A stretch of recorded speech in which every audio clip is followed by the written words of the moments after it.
So what I'm going to talk about today is my book, The 5 Dysfunctions of a Team. Now, this book applies whether you're in a church or a school or a corporation or a department within that corporation, any kind of a setting where you're working as a team. Okay? And I've been very blessed that companies and sports teams and churches and hospitals have all been using this. So we're going to talk about teams. Okay? And my books are fiction. Most of my books are. But today I'm not going to tell you fiction stories that you'll find in my book. I'm going to tell you real stories. And so we're just going to go through this. I don't have a ton of time, and I have a lot of good material to cover, so we're going to try to go fast. I think it's good. I hope it's good. Okay, so let's talk about the 5 dysfunctions of a team. The first dysfunction of a team is the absence of trust. So I just told you that this stuff is simple. You're hearing this. If you're hearing it for the first time, you're thinking, no duh. Did this guy just say, if you want to build a team, you have to trust each other? Yeah, it's so obvious, isn't it? And I realize that, and it is. But there's something about trust.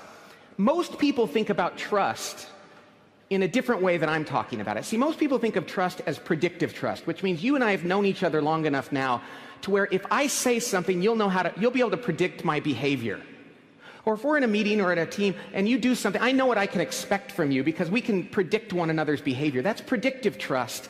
And any group of people that's known each other for a long period of time can have predictive trust, but that's not the kind of trust that makes a team great.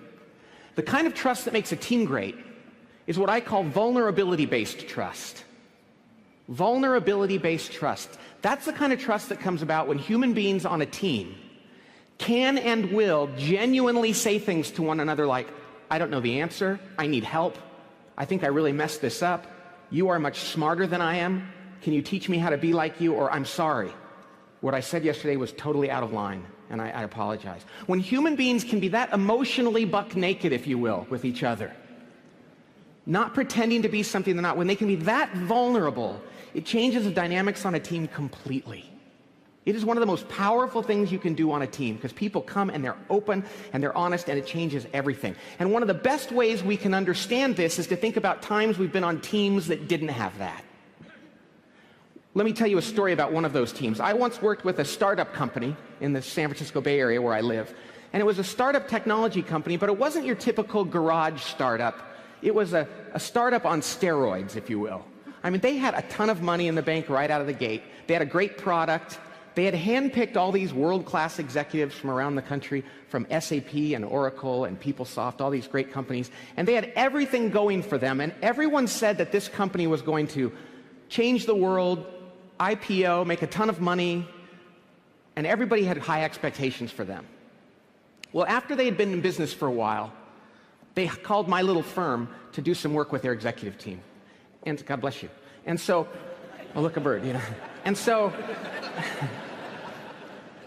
so we went to work to observe, before we started and did a 2-day offsite with this team, we went and observed one of their staff meetings just to kind of get a read on the team. And we learned 2 very interesting things about this team. First of all, they weren't doing very well in the market compared to some of their competitors. And it was very puzzling because they had so much promise. The second thing we noticed was that there was this one member of the team, it happened to be a woman, it doesn't matter, she was in charge of marketing. And whenever she spoke during the meeting, something strange would happen. She'd express her opinion, and everyone else would go silent. And there'd be this uncomfortable pause until they changed the subject and started again. So they would say, what should we do about this competitor? And she'd say, well, this is what we used to do at my old company, so this is what I think, and they'd be like, quiet. Total momentum killer until they change the subject. Why do you do that? What's going on there? And they said, because every time we disagree with her or have a different opinion, she never acknowledges that we might be right. She always insists that she's correct and defends herself. And we finally just decided, why bother? Why bother? So we thought that was interesting. A couple weeks later, we went and did a 2-day off-site meeting with that executive team. So we went off-site, and during the first day of that meeting, we talked about trust and vulnerability, but we also talked about strategy and tactics in the company and what they were doing in their business. And then that night, we went to dinner at an Italian restaurant where we had some wine with dinner, which of course is the great elixir of truth for most executive teams. Many of you found that out last night, probably. And so, after dinner, this woman had a few too many glasses of wine, and she stood up, and I couldn't write this, I promise. She stood up, raised her glass and said, she had a few too many glasses, said, okay, we've been talking about trust today, and I just wanted to let you know I've been married for 10 years to my husband now, and I barely learned to trust him this year. And so I'm probably not going to be trusting you guys anytime soon, if ever. Cheers. And we were like, cheers, all right.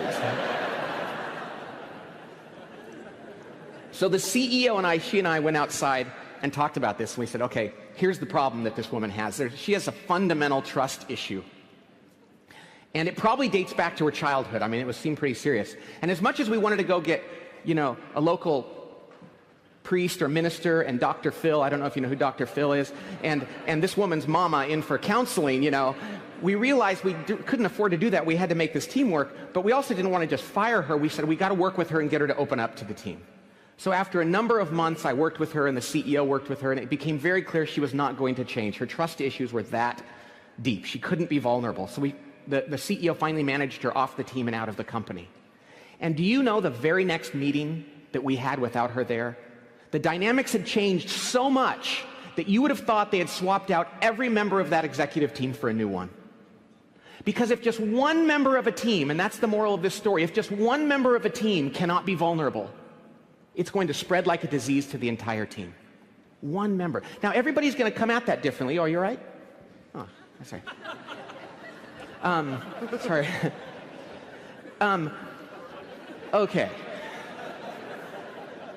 If one member of a team cannot be vulnerable, it's going to spread like a disease to the entire team. So how do we get our teammates to be vulnerable? And some people are going to come at it in different ways, different personalities, different histories, but we got to know that everybody's willing to be vulnerable and acknowledge their weaknesses. So how do we do that? Well, the only way to do it is if the leader goes first. If the leader is the first one to be vulnerable. Because see, if the leader can't be vulnerable, then nobody else is. Nobody else will be. So let me tell you a story about that. And for those that were here yesterday, this is the story I told you. I wasn't planning on telling it yesterday, but I have to retell it. So I once worked with a CEO who's a famous guy. You've seen his picture on many national, international magazines. He's very famous. I worked with him when he was at a previous company, and to be quite frank, he was not a great leader. But he was brilliant and intimidating and famous. And so nobody on his team in this company ever disagreed with him.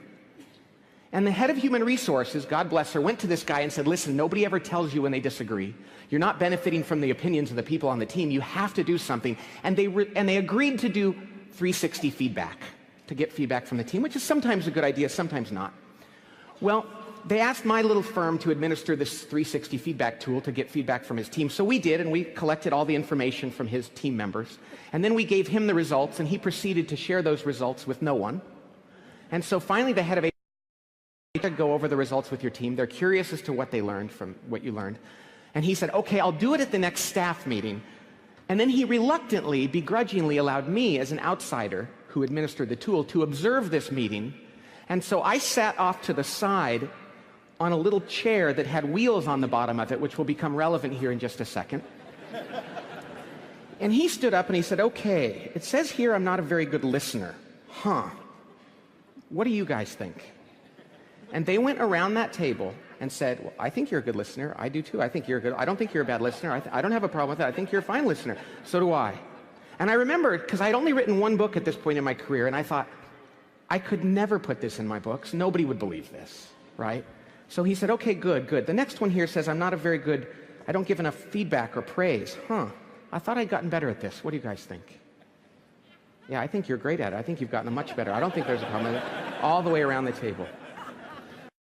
And this is where, and I laugh about it now, but I remember this well. I was sitting there on my chair thinking, if I have any integrity as a consultant, this is where I have to lose a client or put one in jeopardy, right? So I got on my little chair and I was like, eek, eek, eek. And I remember this well, I'll never forget it. I rolled up right next to this famous CEO and I said, excuse me, but you guys are the only people who filled this survey out, so somebody had to write this. Very quiet in the room.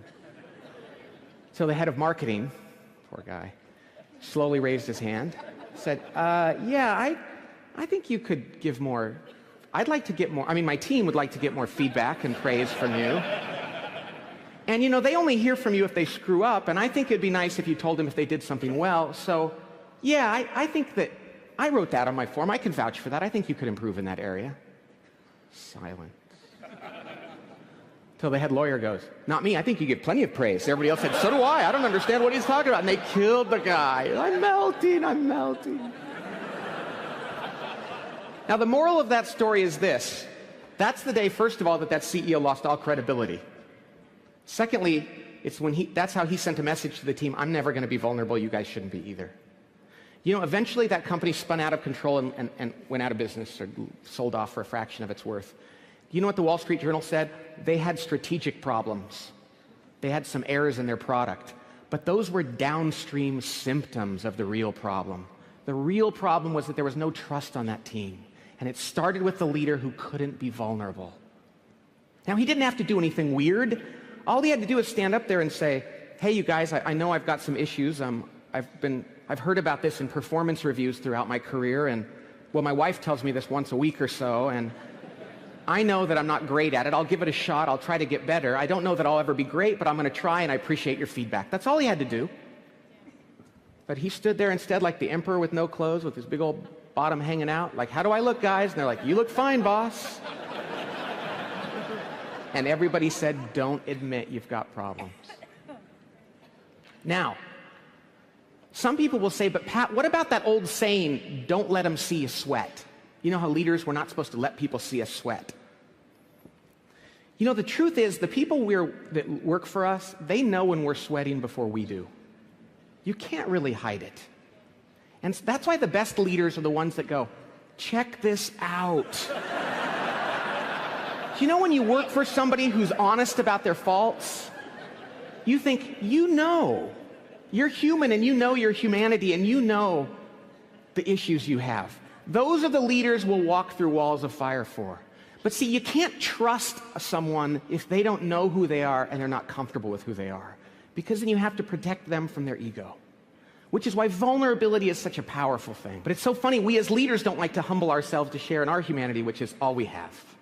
We are called as leaders to be vulnerable, and when we do, other people will trust us, okay? Now, some people will say, but you don't want to be too vulnerable, do you? You know, the truth is, I don't think you can be too vulnerable. I suppose if you come to work every day and you say, hey, I made a mistake, made another mistake, don't know what I'm doing there, oops, screwed that one up too. I think that's probably a competence issue, not a vulnerability problem.